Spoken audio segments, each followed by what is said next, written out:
Hello everybody, career ride Hindi पर एक बार फिर आप सभी का स्वागत है।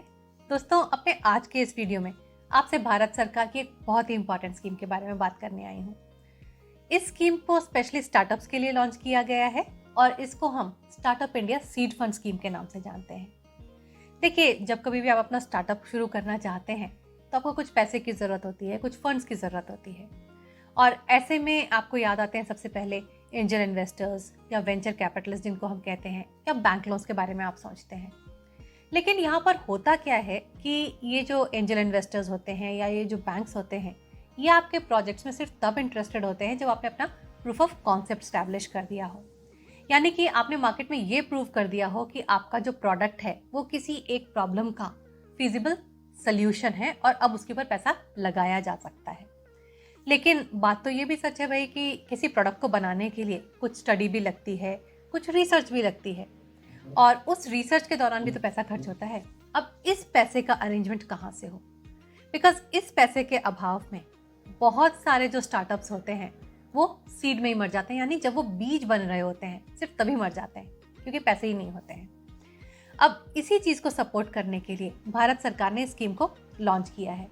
इस स्कीम के तहत भारत सरकार एक 945 करोड़ रुपए के बजट के साथ लगभग 3600 स्टार्टअप्स को कंट्री में इस सीड स्टेज में फंड करने के लिए रेडी है। ये सपोर्ट आपको देश भर में 300 इंक्यूबेटर्स के थ्रू दिया जाता है जो कि देश भर में स्टैब्लिश किए गए हैं। और इस स्कीम का जो फ़ायदा होता है वो ये होता है कि अब जब आपको अपने प्रोजेक्ट के लिए रिसर्च करनी है, आपको अपना प्रोटोटाइप बनाना है और उस समय आपको जिस पैसे की ज़रूरत है वो आपको मिल जाएगा। ये स्कीम कैसे वर्क करती है, एलिजिबिलिटी क्राइटेरिया क्या है, फिर आपको कैसे एप्लीकेशन करनी है, कैसे आपको ये पैसे डिस्पर्स होते हैं, इनक्यूबेटर्स क्या होते हैं, इन सभी चीज़ों के बारे में आपसे काफ़ी डिटेल में बात करूँगी। तो अगर एक स्टार्टअप आप शुरू करना चाहते हैं तो एक बहुत ही इंपॉर्टेंट वीडियो है, पूरी तरह से ज़रूर देखिएगा लास्ट तक। चलिए, सबसे पहले बात करते हैं एलिजिबिलिटी क्राइटेरिया के बारे में। अब देखिए, अगर आप इस स्कीम के तहत सीड फंड के लिए अप्लाई करना चाहते हैं तो जो सबसे पहली यहाँ पर रिक्वायरमेंट है वो ये है कि आपका स्टार्टअप DPIIT के द्वारा रिकॉग्नाइज होना चाहिए। DPIIT यानी कि department for the promotion of industry and internal trade in the country. इसी के साथ साथ आपका जो भी स्टार्टअप है उसका इनकॉर्पोरेशन हुए 2 साल से ज़्यादा नहीं होना चाहिए। अब अपने स्टार्टअप को आप किस तरीके से DPIIT के द्वारा रिकॉग्नाइज करवा सकते हैं या रजिस्ट्रेशन प्रोसेस किस तरीके से वर्क करता है, अगर आप चाहेंगे तो मैं इस टॉपिक पर भी आपके लिए कंप्लीट वीडियो बना सकती हूँ। नीचे कमेंट्स करके मुझे बताइएगा अगर इस तरह का वीडियो देखना चाहेंगे तो। यहाँ पर अगर आप देखेंगे तो इसका मतलब ये हुआ कि जो भी इंडिविजुअल एंटरप्रेन्योर्स हैं वो इस स्कीम के थ्रू सीड फंड्स के लिए अप्लाई नहीं कर सकते हैं। इसी के साथ साथ हमारे मन में सवाल ये भी आता है कि क्या यहाँ पर फाउंडर्स के लिए कोई एजुकेशन क्राइटेरिया भी है क्या? तो देखिए, यहाँ पर किसी भी तरीके का कोई एजुकेशन क्राइटेरिया नहीं है। आपके पास ऐसा नहीं है कि ये पर्टिकुलर आपको डिग्री चाहिए तभी आपको यहाँ पर सीड फंड मिल सकता है। आप कोई भी इंसान हो सकते हैं, आपके पास एक वायबल एक आइडिया होना चाहिए, राइट? तो आप यहाँ पर अप्लाई कर सकते हैं। इसी के साथ साथ जो अगली इंपॉर्टेंट चीज़ है वो ये है कि इस सीड फंड के लिए यहाँ पर कोई भी अप्लाई कर सकता है। लेकिन हाँ, अगर आपका प्रोजेक्ट कुछ पर्टिकुलर सेक्टर्स में है तो आपको यहाँ पर प्रेफरेंस ज़रूर मिलता है। फॉर एग्जाम्पल, अगर आप वेस्ट मैनेजमेंट के क्षेत्र में काम करते हैं, वाटर मैनेजमेंट के एरिया में अगर आपका प्रोजेक्ट है, एजुकेशन में है, एग्रीकल्चर में है और इसी तरह के कुछ और भी सेक्टर्स हैं जो कि मैं यहाँ पर लिस्ट कर देती हूँ। अगर इन सेक्टर्स में आप काम कर रहे हैं तो आपके चांसेस यहाँ पर काफ़ी ब्राइट हो जाते हैं सीड फंड मिलने के। इसी के साथ साथ एक और बहुत ही इंपॉर्टेंट चीज़ है जिसको समझ लेना बहुत ज़रूरी है और वो ये है कि ये जो सीड फंड है वो आपको specially proof of concept, prototype development, उसके बाद मार्केट एंट्री एंड कमर्शियलाइजेशन, इस तरह की चीज़ों के लिए ही मिलता है। सिर्फ यहीं पर आप इस सीड फंड को यूज़ कर सकते हैं। इसके अलावा किसी भी तरह की फैसिलिटीज़ को बिल्डअप करने के लिए आप इस सीड फंड का यूज़ नहीं कर सकते हैं। बिकॉज जब एक बार आपको फंड मिल जाता है तो इसके बाद इसकी कंटिन्यूस मॉनिटरिंग होती है, राइट? पूरी चीज़ों के बारे में आपसे डिटेल में बात करूंगी, आगे चलते हैं। और चलिए अब बात करते हैं एप्लीकेशन प्रोसेस के बारे में।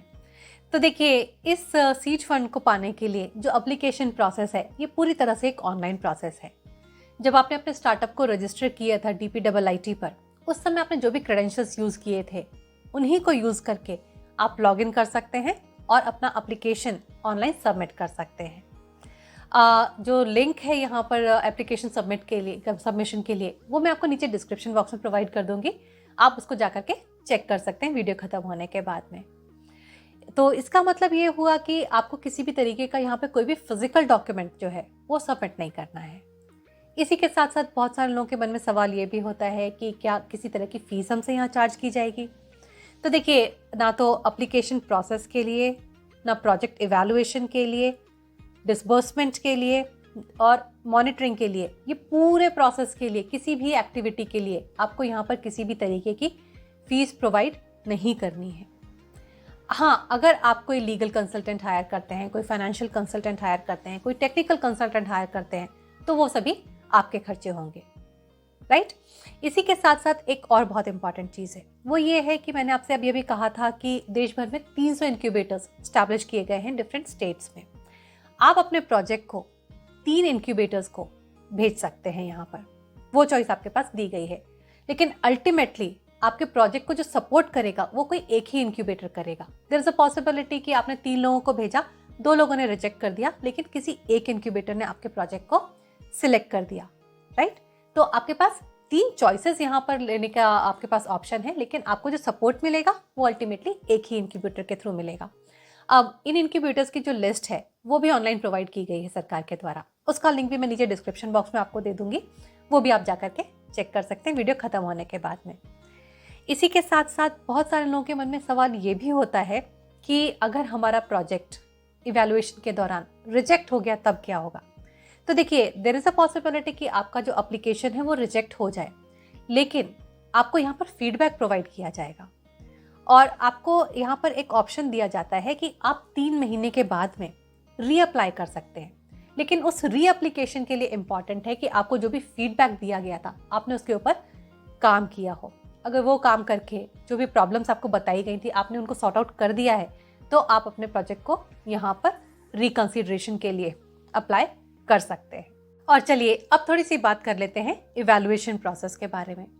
तो देखिए, आपका जो प्रोजेक्ट का यहाँ पर इवैल्यूएशन है वो डिफरेंट क्राइटेरिया के बेसिस पर किया जाता है। सबसे पहली जो इम्पॉर्टेंट चीज़ होती है वो यहाँ पर होती है कि is there a need for this idea, मतलब क्या ये जो आप पर्टिकुलर प्रपोजल दे रहे हैं इसकी मार्केट में रिक्वायरमेंट है, इसका मार्केट साइज कितना है, फिर इसकी फीजिबिलिटी कितनी है, या इसके बाद में जो अगली इंपॉर्टेंट चीज़ होती है वो है कि इसका पोटेंशियल इम्पैक्ट, जिस भी तरह के लोगों को आप टारगेट कर रहे हैं, जिस भी सेक्टर को आप टारगेट कर रहे हैं, वहाँ पर इसका पोटेंशियल इम्पैक्ट क्या है।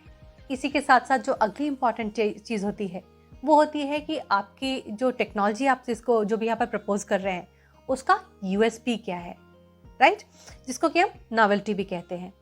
फिर जो अगली इंपॉर्टेंट चीज़ होती है वो ये होती है कि आपका जो फंड यूटिलाइजेशन प्लान है वो क्या है, आप किस तरीके से जो आपको पैसे का सपोर्ट दिया जाने वाला है उसको यूज़ करने वाले हैं। आपकी जो टीम है करंटली आपके पास में उसका स्ट्रेंथ क्या है, कि क्या ये वो लोग हैं जो कि इस तरीके के प्रोजेक्ट को पुल कर सकते हैं या नहीं कर सकते हैं। इसके अलावा आपके प्रोजेक्ट का बेसिस पर भी यहाँ पर कुछ पैरामीटर्स हो सकते हैं जो कि इम्पॉर्टेंट हो सकते हैं, उनको भी आपको अपने एप्लीकेशन में मेंशन करना होगा। फिर जो फाइनली इम्पॉर्टेंट चीज़ होती है वो ये होती है कि आपका जो भी प्रेजेंटेशन है यहाँ पर वो कितना इफेक्टिव है। बिकॉज देखिए, एक बार जब आपका एप्लीकेशन यहाँ पर शॉर्टलिस्ट होता है तो आपको फाइनली प्रेजेंटेशन के लिए बुलाया जा सकता है, और यूजुअली जो ये डिसीजन होता है वो एप्लीकेशन के 45 दिन के अंदर हो जाता है। तो आपके लिए ये जो प्रेजेंटेशन है आपका, जो भी आपका पूरा प्रोजेक्ट है उसका, ये काफ़ी इंपॉर्टेंट फैक्टर होता है, तो आपको ध्यान में रखने के लिए यहाँ पर। अब जब एक बार आपका प्रोजेक्ट यहाँ पर सिलेक्ट हो जाता है तब क्या होता है।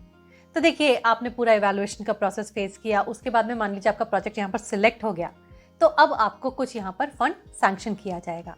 Now there is a possibility कि हो सकता है आपको ये फंड सफिशिएंट लगे, इनसफिशिएंट लगे, कुछ भी हो सकता है। तो अगर आपको ये फंड इनसफिशिएंट लगता है तो आप अपने इंक्यूबेटर के साथ में इसको डिस्कस कर सकते हैं और रीनेगोशिएट करने की कोशिश कर सकते हैं।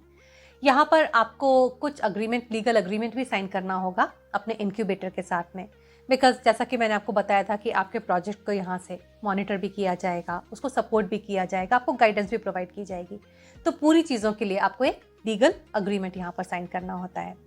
लेकिन हाँ, अगर आप किसी भी लीगल कंसल्टेंट को, टेक्निकल कंसल्टेंट को, किसी को भी हायर करते हैं यहाँ पर, तो ये चीज़ मैंने अभी आपको थोड़ी देर पहले भी बताई थी, इनके चार्जेस आपको बेयर करने होते हैं, राइट।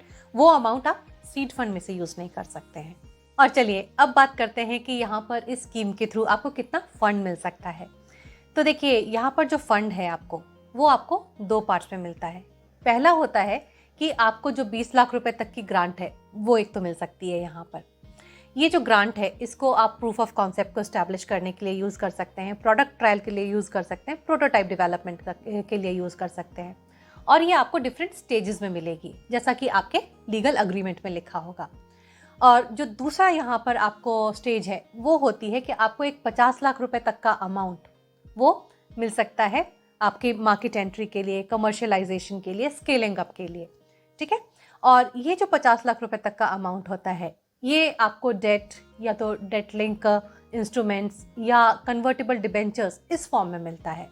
और ये जो अमाउंट जो भी होता है ये आपके अकाउंट में, आपके स्टार्टअप के अकाउंट में आ जाता है।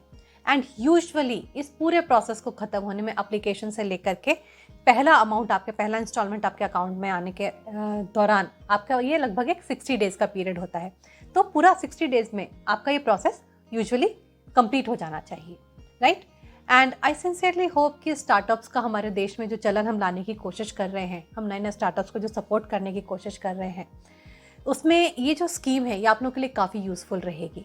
And other than that I sincerely hope कि मैंने आज जो भी इन्फॉर्मेशन आप लोगों के साथ यहाँ पर शेयर की है ये आप लोगों के लिए यूज़फुल होगी। अगर इस तरीके के और भी वीडियोस आप देखते रहना चाहते हैं अपने स्टार्टअप्स को बिल्ड करने के लिए, तो आप अपने कमेंट्स करके नीचे अपने क्वेश्चंस मुझे ज़रूर भेजते रहिए। इसी के साथ साथ अगर आपको आज का ये वीडियो पसंद आया है तो इसको लाइक ज़रूर कीजिएगा और अपने दोस्तों के साथ शेयर भी ज़रूर कीजिएगा।